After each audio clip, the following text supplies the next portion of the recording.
Okay, so welcome everyone to our virtual webinar event, Inequity in Education Technology. Thank you so much to all for coming today. Educators, professionals, leaders, everyone who's joining us in the effort to strive for educational justice, access, and equity in the rapidly evolving field of education technology. As a student, events like these show the integral role students play in the leading change in the education system. I would like to thank everyone who made this possible. Firstly, Zachariah, the other co-founder of Saphron, who unfortunately could not be here today. Every attendee here from across 10 states and abroad, our team at Saphron Initiative, as well as the Maryland Society for Educational Technology and the Maryland STEM Festival. Devoted advocates for bridging the opportunity gap in our nation's education. And of course, Principal Derek Anderson and all educators encouraging and fostering the growth of students by opening pathways for the next generation. Most importantly, to everyone coming today as a student, we are the future educators, leaders, and policymakers. Today, we don't just take home perspectives or ideas, but we take home an action plan. How do we give back, use new processes, pedagogy, collaborating in order to change the American education system into a system that closes gaps as opposed to widening them?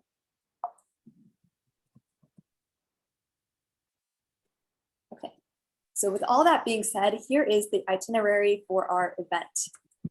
So first, we will be discussing what is EdTech, what is the purpose of EdTech, how EdTech works, how it works, and what software is used, and why it's relevant in education.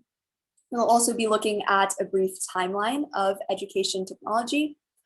And after that, we will move into the problem. So how exactly does inequity play a role in education technology? And why does this matter? So there are a lot of questions that arise with the problem, and we're going to be talking about that in detail. And we'll also be looking at statistics that result from this. So graphs, charts, and tables.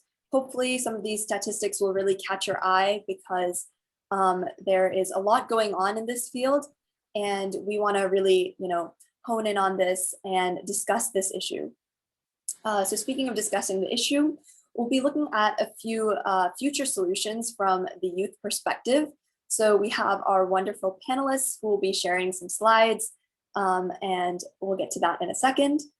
And after that, we will move on to panelists speaking on their ideas in a form of a roundtable discussion.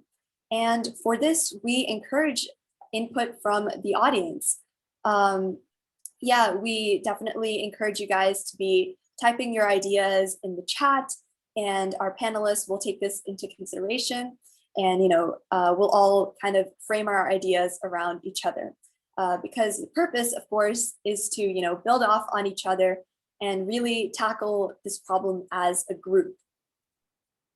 And finally, we'll be looking at a take-home message. Why is this important? Why should we even care about education technology, and why does inequity matter? And most specifically, what can you do as an individual? Okay. So before we introduce EdTech, I would like to introduce the organizations that made this possible. So thank you so much to Maryland STEM Festival and Maryland Society for Education Technology, who have worked tirelessly to help plan and promote this event. We at Saphron are so grateful for their tremendous help and collaboration for this event.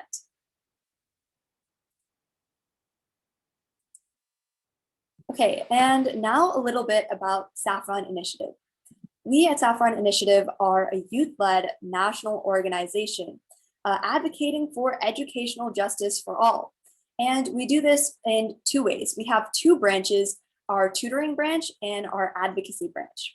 Our tutoring team consists of a group of self-motivated high school students who contribute to our society by communicating and educating younger students on their passions and really speaking about what they believe in, and introducing these complicated courses to a level that can be understandable to all. And that's the goal of our tutoring team, is to provide educational resources for students.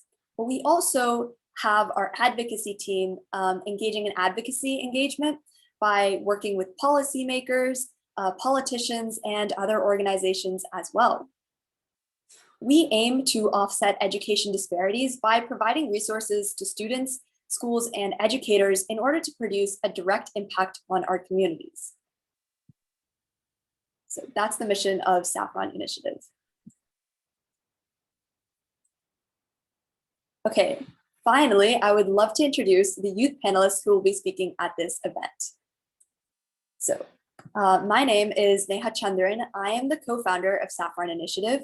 I'm a rising sophomore at TJHSST in Virginia. And now to Ava. Hi, everyone. I'm Ava. I'm here as an advocacy organizer for Saphron, and I'm also a rising sophomore at TJ. And Amina. Hi, everyone. My name is Amina. I'm an undergraduate student at George Washington University in Washington, D.C. I recently graduated from high school and served as a student representative for Fairfax County students for the school board on specific committees, as well as working with a board of student representatives. All right, perfect. And Nehal.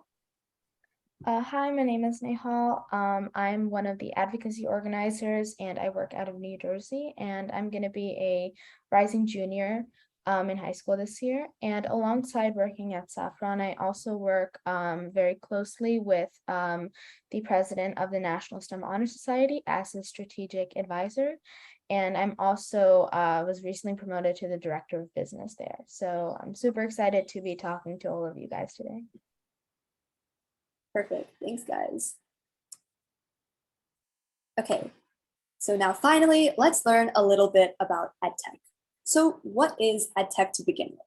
Well, as you can see on the slides, it refers to the integration between education and technology in schools, offices, and homes. Now, technology is something that has really been evolving in the last 20 to 30 years. And with that being said, it plays a huge role in education in general. And technology is used to really enhance students' learning via individualized curriculum. So what does this even mean? Well, with EdTech, it actually it promotes artificial intelligence and machine learning algorithms, among many other software capabilities. And what these enable is individualized curriculum for a student. So based on a student's needs or a student's particular learning curve, the software will, give them what they need to succeed. And that's really important because this not only helps students learn and grow as individuals, but it also helps lighten the burden on teachers and helps teachers focus on really unifying classrooms and getting the needs of all students without particularly having to work one-on-one. So EdTech is, very influential, and it can really help students grow, and especially students, all over, regardless of demographics or anything. So how does EdTech work? Well, it relies on a feature known as learning management systems. And learning management systems are software designed to support students and educators. Now, the software that it runs on has the software that it runs on is it's very important, and it allows students and educators to work collaboratively. So let's look at some of the learning management systems that exist. Well, we have Schoology, and if you're from the United States, Schoology is very popular, being used in schools, especially high school. It's a K-12 service that integrates teaching and learning. Schoology is most particularly being used for online courses. It allows students to access their course materials, assignments, tests, and even work with other students. We also have Moodle. Moodle is actually the most popular EdTech in the United States because it is an open source learning platform for university students. So what exactly is open source learning? Well, open source, first of all, essentially means that anywhere, people from all over the world can contribute to the code and contribute to the underlying software. And why is this beneficial? Now we have diverse perspectives, and this enables, the most accurate and the most beneficial program running. And that's why we support, open source learning platforms. And that's how Moodle works. And it's specifically tailored for university students, where that one-on-one engagement is really, really important. And lastly, we have Quizlet, which might surprise you guys, but it is considered a learning management system. It's a little bit different than Schoology and Moodle in terms that it isn't really integrated directly into schools, but it's used mostly to build students' memory, and it allows students to study material at their own pace. And Quizlet has recently introduced a Learn module. The Quizlet Learn module, and essentially it enables people to learn the material at their own pace, and the Quizlet algorithm reinforces certain concepts based on the student's individual needs. So it's very important to have software like this. So most learning management systems operate on what's called the cloud. The cloud is a global network of servers where information is readily available online. And the benefits of having, a global network of servers is that it's not tied to one particular location. So information is being shared all over the internet rapidly because of this thing called the cloud. And the cloud is not only used to deploy EdTech software, but it's being used in several other fields. And to learn more about this is called cloud computing.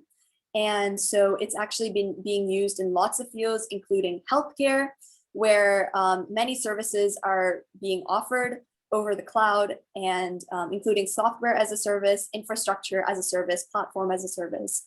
Yeah, the cloud is very important in terms of reaching that global audience. So of course, even though EdTech is really important now, it has evolved a lot since its early beginnings in 1939, where we welcomed the introduction of TVs, radios, and projectors into the classroom for the first time. So obviously, as you guys can tell, we've improved a lot since then. So from 1939, in 1967, Texas Instruments designed the first handheld calculator.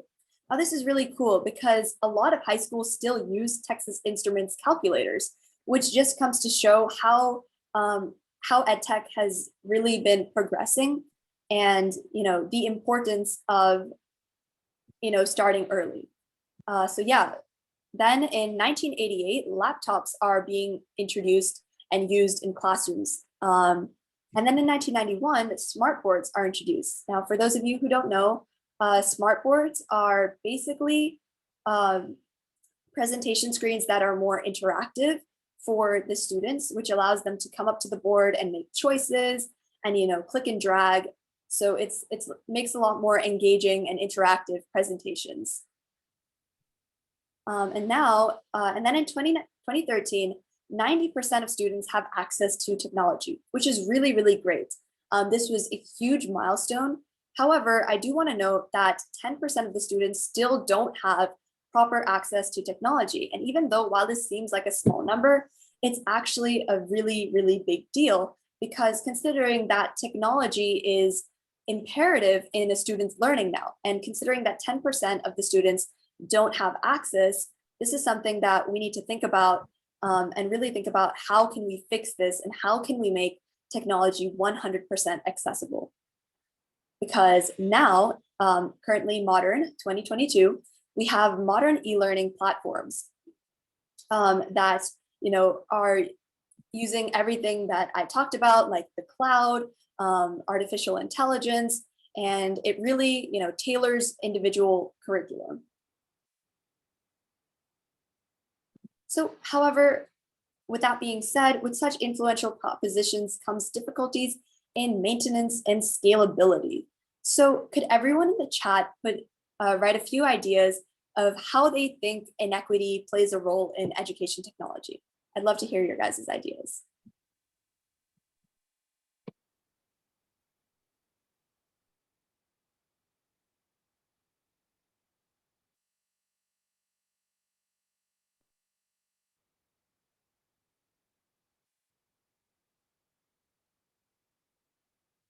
And okay, so Ellie says that inequity plays a role in EdTech where not everyone has stable internet access.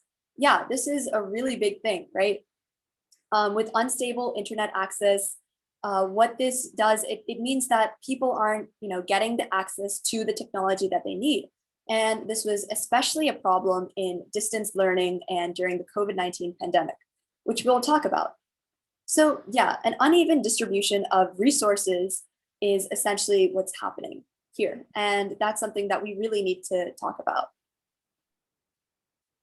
And yeah, inequitable access to technology. Okay, let's see, what else? So minority groups more vulnerable to misinformation. Yeah, definitely. And then Addie says, definitely inequity in distribution / access of school supplies and school lunch. Yeah, all of these things, definitely. Oh, interesting.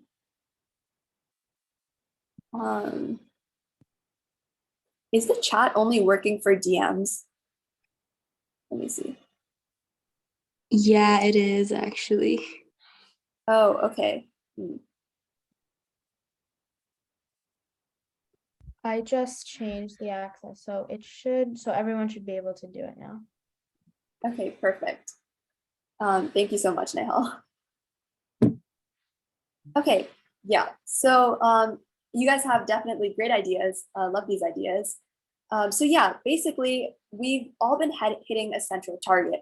There is an uneven distribution of resources, and particularly students from disadvantaged communities are faced with a lack of accessibility to these tools. So let's look into this more in detail. So let's look at the issues more specifically. So first, accessibility, which you guys talked about a lot. So yeah, there is an uneven distribution of resources. Some people have more access to resources than others. We talked about this with that 10%, and we'll look more at how accessibility plays a role, especially in these statistics. But what are some other things? Well, we have software flaws. So this might come as a surprise to you guys, but the underlying software that EdTech runs on is not exactly perfect. So while it does a lot right now, and while we've made great progress, there are still some sort of flaws that prevent, everyone from getting equitable access and everyone to really learn at their own, in their own manner. And so specifically, what this is called is bias in artificial intelligence. And we'll be talking about that a little more during the panelist discussion. And finally, we have the digital divide. The digital divide, what this refers to is that some people have more access to technology than others. And this is a problem because, again, we want everyone to have equitable access to digital resources.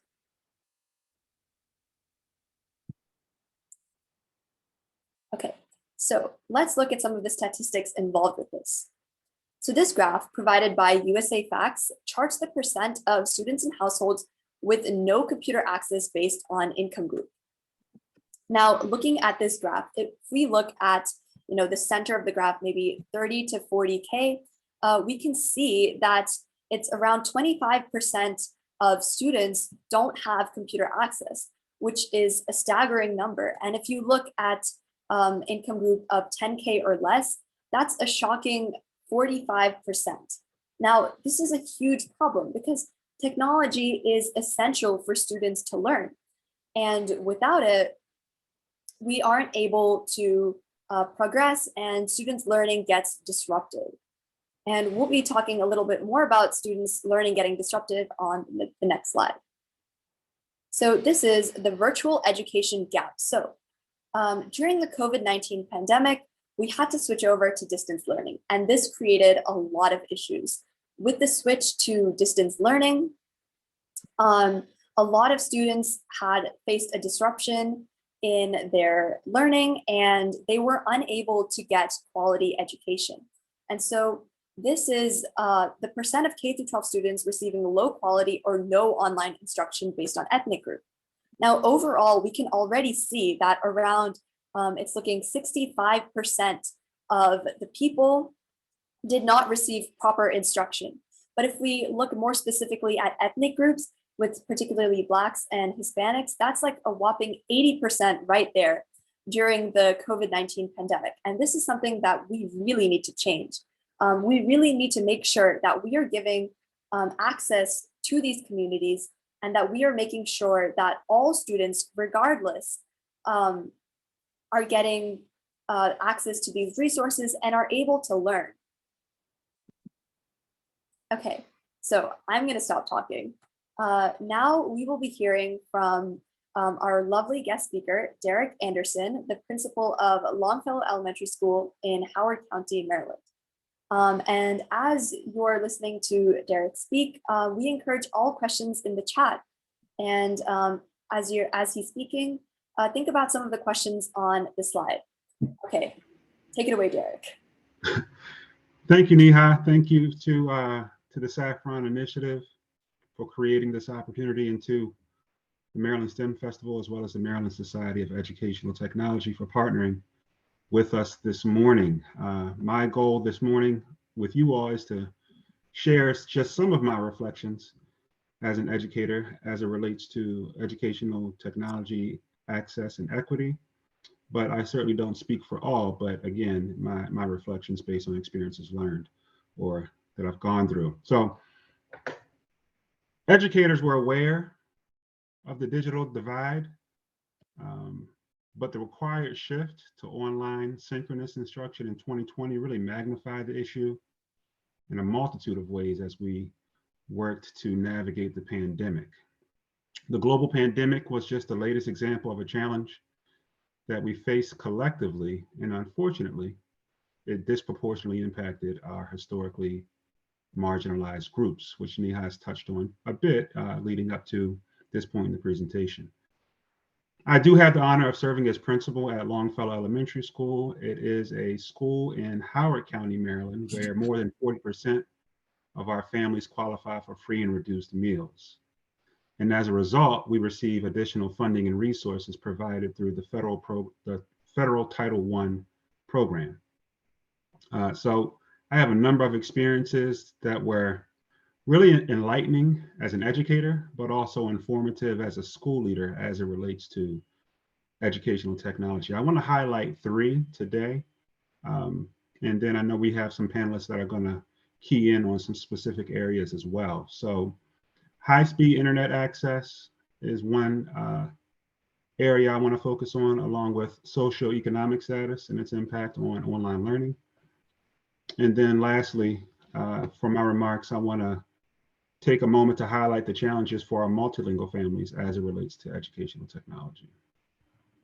So these challenges were common in our effort to support families in our school community, but more importantly, it was our marginalized student groups whom we most frequently found ourselves trying to figure out the best ways to offer and provide support. In terms of the high-speed internet access, our school system did a great job of partnering with organizations within the community to provide hotspots and discounted internet rate or internet fees for the monthly access to the internet. However, it is my opinion that we can continue to work toward making high-speed internet access more affordable as we continue to evolve collectively as a society. I suggest that internet access is a basic need at this point to function and to take care of the other basic needs that we have as individuals and as families. In terms of socioeconomic status, something we really noticed a lot about, noticed during full online instruction, was just the difference in the learning spaces depending on socioeconomic status. So for example, multifamily homes, we had cases where there were multiple learners in one space versus those who have the means had access to an isolated space. So as you can imagine, the impact it has on the focus, concentration, and ability to engage consistently, that contrast and that difference was definitely noticed across the grade levels throughout online learning. And It's something that I think ultimately impacted their overall learning experience as we progress and look to work toward filling some of those gaps that were perhaps made greater as a result of the pandemic. In our school system, what we tried to do was create public spaces that provided supervision in an environment where students could engage with the online instruction. So rather than learning from home, there were spaces within the community that families could go or students could go to engage in their online learning and then return home based on the needs of their family and or as their schedules permitted.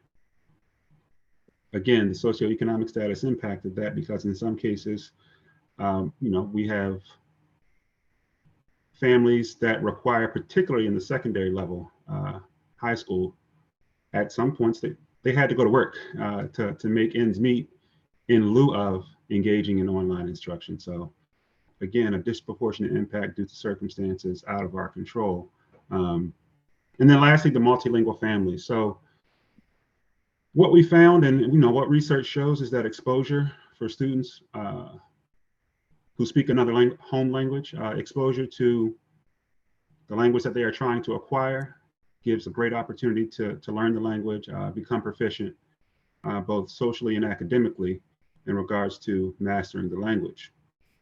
However, due to the isolation required in what EdTech is able to provide, and all that it's able to provide, it's not able to provide the interaction that we could typically look to our peers to engage our students learning the language. So that limited exposure, again, had a disproportionate impact. We have approximately a quarter of our student population is Hispanic, and a large number of our families, the primary language at home is Spanish.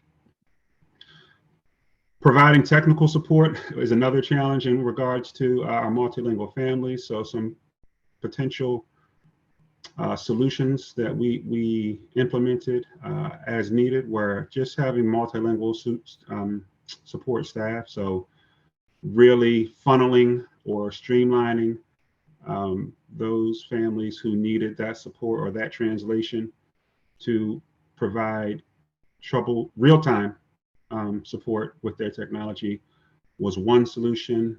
Another idea was really student-led centers or office hours. So advertising or making the community aware of specific times where they could come for specific support provided by some of our high school students who are bilingual and are not only familiar with the technology, but can also be an asset in translating between families and school-based staff.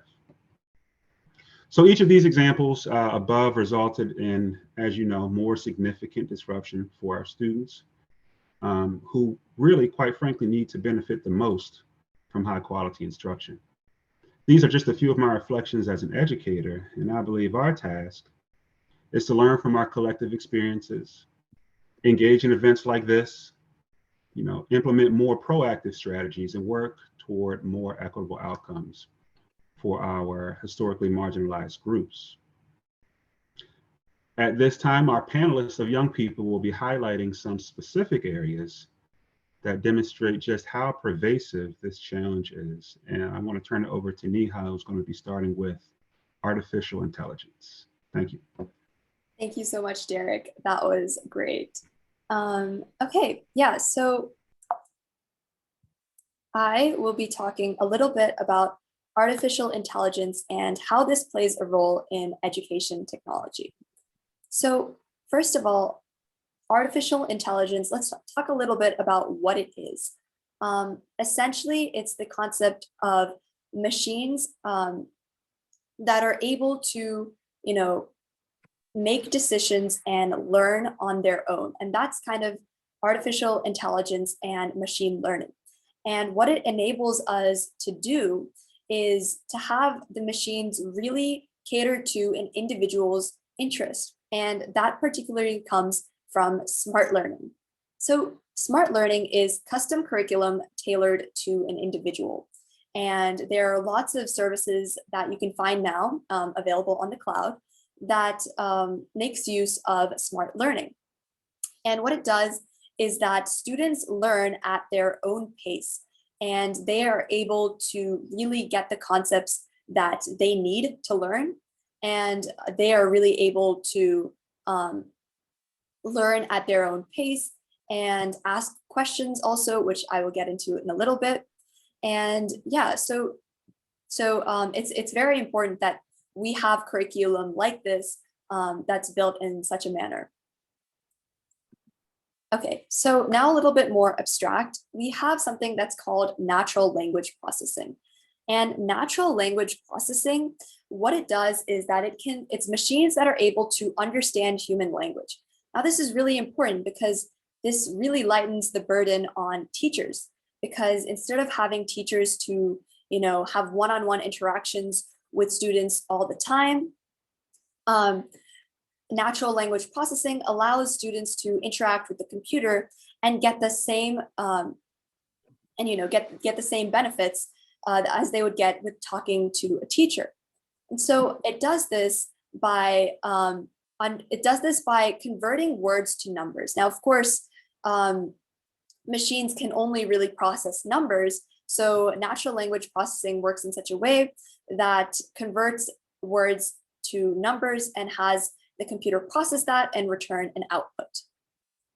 So what this essentially does, it is not only does it help students ask specific questions to the machine, but it also helps break the language barrier. So for non-native speakers can better learn English. So how does this work? Well, natural language processing is at the heart of Google Translate and all translation softwares that we know. And so what natural language processing enables is for students all over to learn, and students who are trying to learn English and support, multilingual families. And this is a better way for families to support their kids and for students to learn on their own. Finally, we have computer vision. Computer vision, instead of understanding language now, it's computers processing image data. So why is this helpful? Well, students can upload photos of old homework or test questions and get instant answers. Now, this really helps students learn because I know personally from a student's perspective, for a lot of the old tests that I do, we don't really go over it in class because we just don't have enough time. And so because of that, after getting mistakes on a test, I don't know why I got the mistake or how to fix it. However, with computer vision software, students can upload photos of homework and test questions and get instant answers. And this is just really, really important for students wanting to learn on their own and improve their learning and improve their success in school and out of school. So artificial intelligence is really important. However, there are a few problems associated with this, and that goes into our equity portion. So bias in artificial intelligence essentially occurs when the machine starts favoring certain groups over the others for whatever cause. Now, bias can be encoded into the system from the team of developers who are designing the algorithm. Now, this is the most obvious way that bias can form because a machine is really no smarter than a human, and especially the human who built it. But sometimes bias can occur inadvertently. And this is a problem because people don't really know how to reverse bias, and mitigating bias is one of the biggest problems with artificial intelligence. But here are a few strategies that we can take that can mitigate bias and make artificial intelligence more accessible for all. So the first step is to, feed the AI lots of training data tailored to the target audience. Now this is pretty clear, right? In order for the AI to really produce accurate results, it needs to have an accurate representation of the data. Now, of course, we don't want to be taking data from every single person all over the world and on every single characteristic of this person. No, the importance of good data is that it's representative of the population that we're centering in on. So in the case of schools, we want to really take a good population of the students that we're dealing with. So, and then through multiple versions of the algorithm, now we are mitigating bias by looking at multiple different models. So next we have toolkits. Now, toolkits are things that companies have. They're like digital mechanisms to mitigate bias.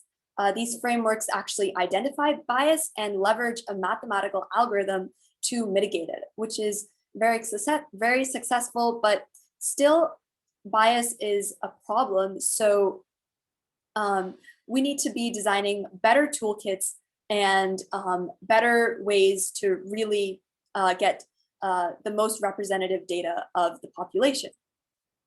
And finally, the most important step is to ensure that teams working on these AI algorithms are diverse, right? We want to include a range of perspective because that's imperative in reducing bias. Because like I said, the biggest way that bias gets encoded is by the developers who designed the algorithm itself. But by introducing a diverse team, we're able to really mitigate this bias and get a broad range of perspectives. So that's a little bit about bias in artificial intelligence, but let's talk more concrete steps and let's look at reliable internet access. Take it away, Ava.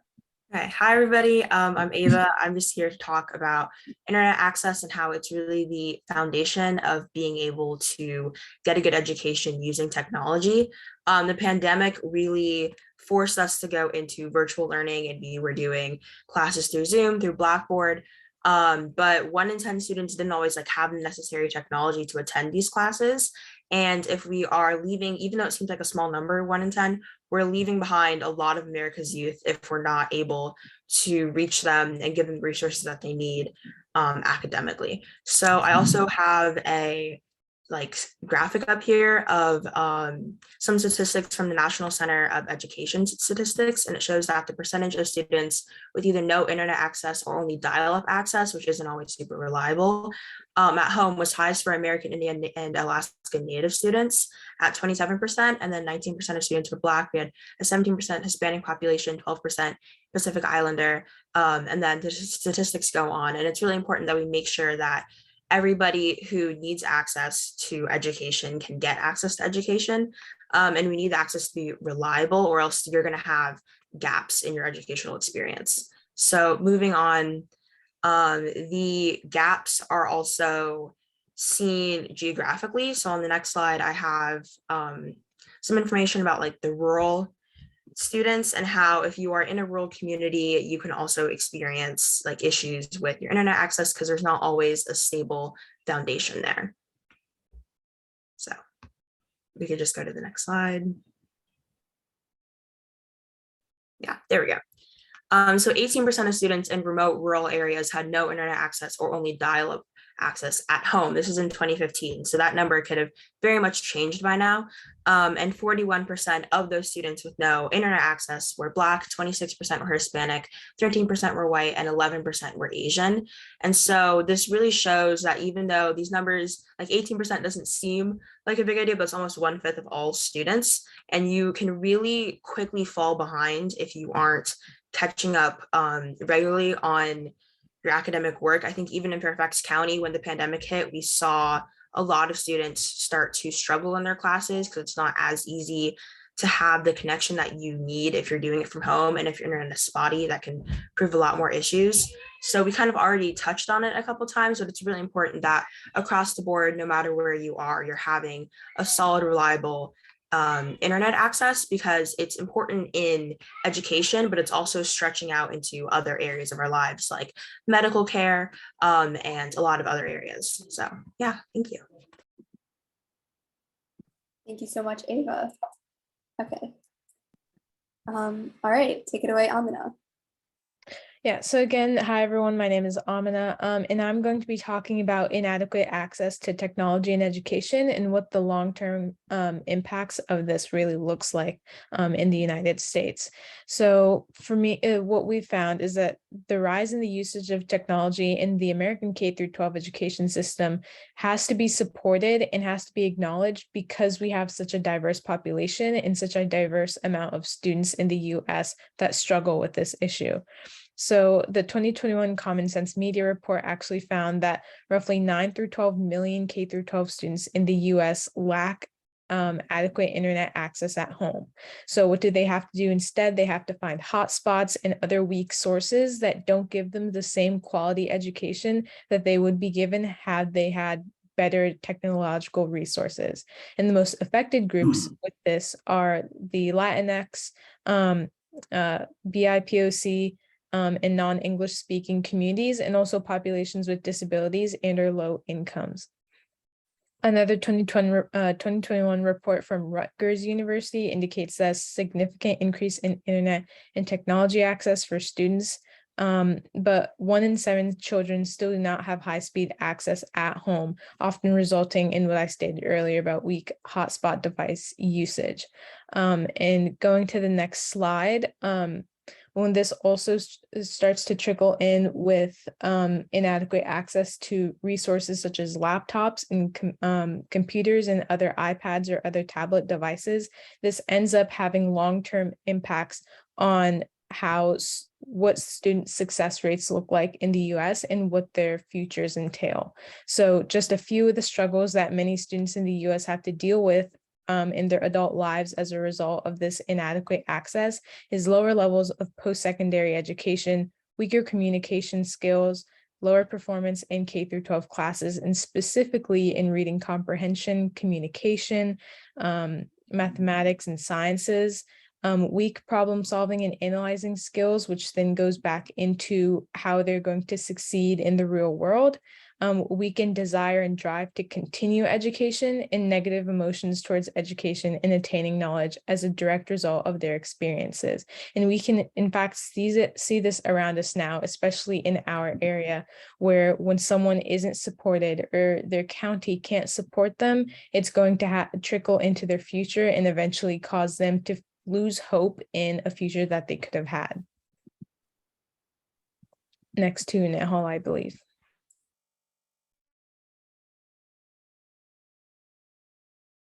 Hi, everyone. So I think we've heard, from a lot of different perspectives. And, I kind of just want to go a little bit more off of what Amina was saying. So when we are talking about this new age of education technology, we've seen a lot of reports suggesting that we are in an era where we are entering the next stage of globalization. And in this era, we're not only just shifting and advancing in terms of technology, but that technology has been so effortlessly intertwined in our day-to-day life. So in terms of geopolitics and social needs and in the environment, everything has been connected, which is why, if you can just hit next, which is why we see all of these changes that not only, make our lives easier, but we also have to take into consideration how this is going to affect our workers today. So because of, the fourth industrial revolution, over 1 billion workers will need to be reskilled in order to keep up with these jobs. And let's just take a moment to really think about how this is going to impact people. We've heard of all of these incredible new technologies, such as AI and, LMS, all of these new technologies. However, if we are not able to, like some of our panelists said, if we're not able to provide a proper STEM education in our schools, if we're not able to provide these proper resources, then really, what is the point of even having this revolution if it's not going to be accessible by everyone, or if we're only focusing on urban populations and not looking to help rural populations who are staying out of touch and will then become more vulnerable to, security risks. So if we go to the next slide, all of this leads to safety, and all of this leads to how education is so important, and specifically STEM education in our new world. So when you think about cybersecurity, this is such an ever-growing field because of the massive need to understand and to safeguard ourselves from these different platforms, which is why we need to understand why cybersecurity is a social justice issue. So for example, let's do this case study. So we have these two hypothetical people. We have Emma and we have Trudy. So Emma, she is right now, she's a senior IT manager at a big tech corporation. Emma, she went to a school that was incredibly STEMmy. She had a lot of access to, STEM resources. Her school had a platform where they were able to send their students to a national robotics team, and she had proper STEM classes, AP courses, and she had all of these resources that really helped her find herself in the STEM world. Now, on the other hand, Trudy, who is currently a single mom, she went to a school that had limited funding. And because they didn't have a lot of funding, they were not able to prioritize STEM, and that she didn't have a lot of access. She was not, exposed to, the STEM world. So later on, that was not a path that she chose for herself. So later down in life, we can see how different Emma takes her safety concerns versus Trudy. So Emma, she works at a big tech company, so she is aware of her rights, of her legal rights. She has an American Express card that offers fraud protection, and she lives in a very fancy apartment where she can afford proper security, and she has a doorman to offer physical protection. And on the other hand, Trudy, she isn't a lawyer. She doesn't have access to a lawyer, and she's not aware of her rights. She has children to take care of, and these children, they are not people who are obviously, they're going to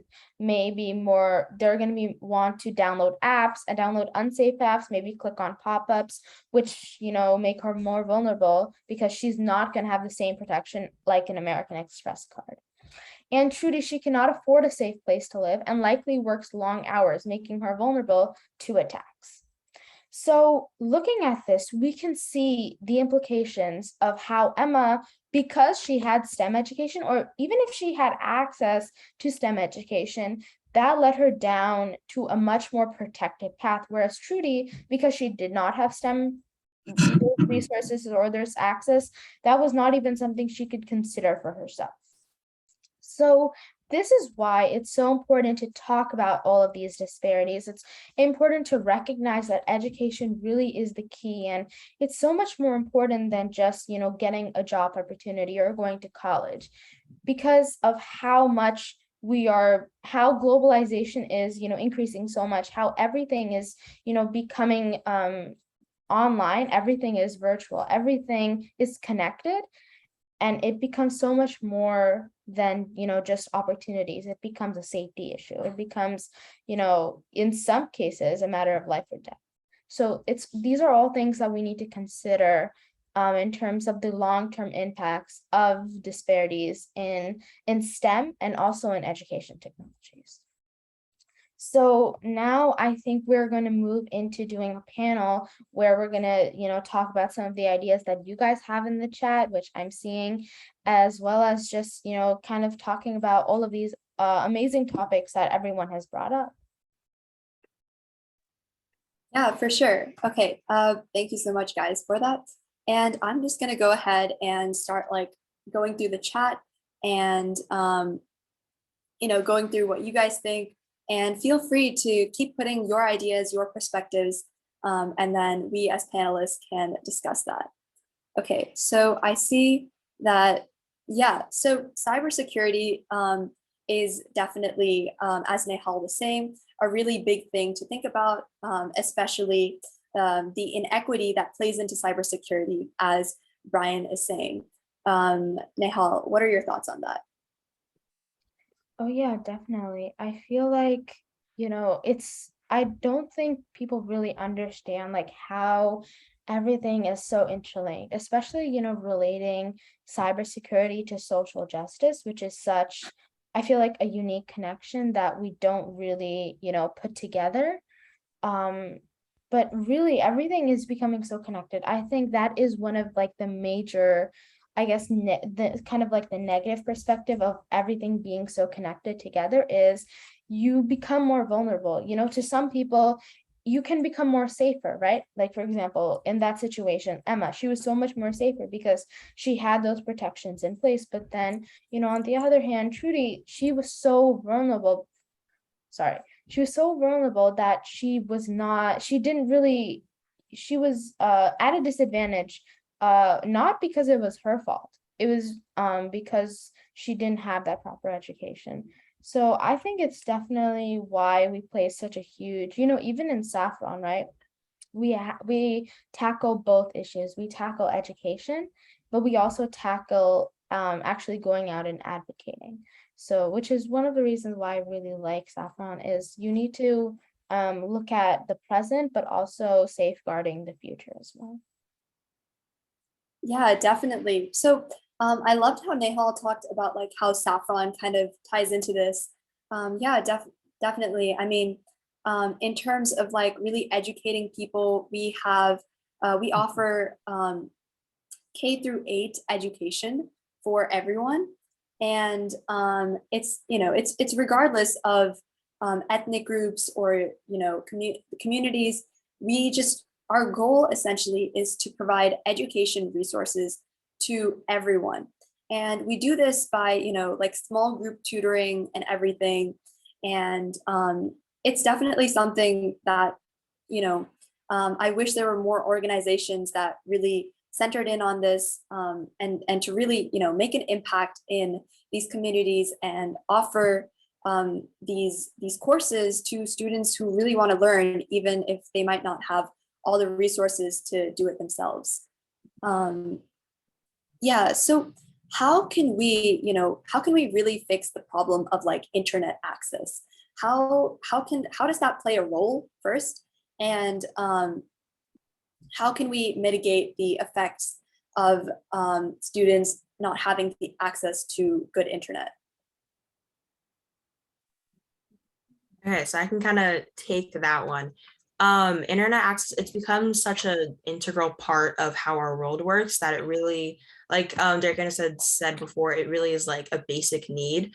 And a lot of the solutions kind of come in the form of like policy making and making sure that we're having enough funding in these like infrastructure bills, and making sure that internet access is included in them, because that's where we can see the biggest developments. So in terms of solutions, I've mainly found that kind of just like reaching out to representatives and senators and saying, hey, I support this bill, or hey, I support expanding internet access, can do like the most, not the most damage, but can help out in the most beneficial ways.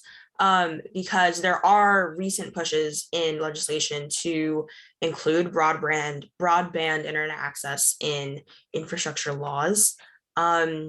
So yeah, just really pushing for that in your political like area, like talking to representatives and stuff. I actually want to ask Mr. Derek Anderson kind of his point of view. I know, your school, I'm not really that familiar, but, maybe this is not an issue for you, but, as a principal, if this was something that maybe a family was struggling with, or even if you knew of another school who was struggling with it, what would be the best way for, other youth advocates or for other organizations to really provide the best help? Is it through donations, or can you talk about other methods? Sure, I'd be happy to. So in our district, we had a couple of different options in regards to providing support to families, specifically around access. The first was a discounted rate, and families would have to apply. So there was a process involved with that. And I go back to something I shared earlier. At times, one of the barriers was language to fill out that application. The sort of second tier was a Wi-Fi hotspot. So again, if you didn't qualify, or if you had to qualify for the discounted rate to even be considered for the hotspot. And that was made possible through an organization whom we are partnered with as a school district. It's called the Bright Minds Foundation. And they provided the hotspots and the discounted internet access rate, or the financial means to make that rate available for some of our families across the county. So I think it's a combination of school districts being innovative in their partnerships in the community, but I also think advocacy from students and families sharing their stories and experiences are what makes the greatest impact at, like, you know, not just at the school level, but school boards where the decisions are made. Yeah, for sure. Derek, I really liked how you talked about one of the biggest problems being, you know, the language barrier, because I feel like that's something that's really not talked about enough. Which is why I believe that if we could really leverage the right machine learning algorithms, like natural language processing, and most specifically, if we can make that available to everyone, because that's one of the biggest problems with artificial intelligence, is that it's not available to everyone. But if we can deploy this kind of software onto the cloud, it'll be able to really support multilingual families and help break that language barrier and help students learn regardless of what language they speak. And I think that's really important, especially in like the modern era. What do you guys think? Yeah, definitely. I feel like we do, in terms of like the education world, I feel like every school, they try their best, you know, with offering, like, we have math, science, social studies, ELA, like those basic classes. But at this point, I feel like, you know, that's not really enough anymore to provide like a subsequent background of education, really to prepare students, you know, for middle school, and then for high school, and then for college, and then for the real world, where, you know, they're not really, because when you, okay, let's think about math, right? You're not going to be asked in your day-to-day life, oh, apply the Pythagorean theorem to this problem, and then this is how that's not how, you know, we use math. We use math in more of a theoretical sense, you know? So being able to offer classes that provide like those higher level of math classes, or not even just math, but also in extracurriculars, which I feel like is, you know, something really important now. Like, for example, like robotics, or you know, FBLA, or these different, you know, STEM opportunities, you know, not just STEM, but also, you know, in business, where it's more than just, you know, understanding the concept. It's more right now about applying it, which is, I think we need to make that serious pivot in the education world to, it's not just, you know, understanding this math concept or knowing how to read. It's about applying that to these real life situations. And I think that's where our schools these days, I'm not sure about, you know, other school districts, but speaking as a student myself in, you know, a charter school, I think that's where we are seriously lacking, is, you know, making this more of an emphasis, that it's, look at the big picture, you know, not just having teachers, you know, help them recognize that there's more to this than just passing this test.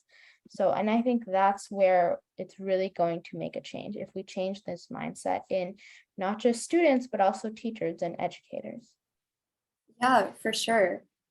In addition to really getting that tailored curriculum, we also want to get the right curriculum. And I'm glad that you pointed that out, because especially now in schools, while we do learn a lot and cover very important content, there's still a huge factor that's missing, like you mentioned, especially, you know, with that business factor, and really understanding some of the current social problems that exist, and cybersecurity as well, and really understanding problems like the inequity in education technology. Like, even though it seems like a little bit of an abstract problem, it's a current problem that is really needs to be discussed.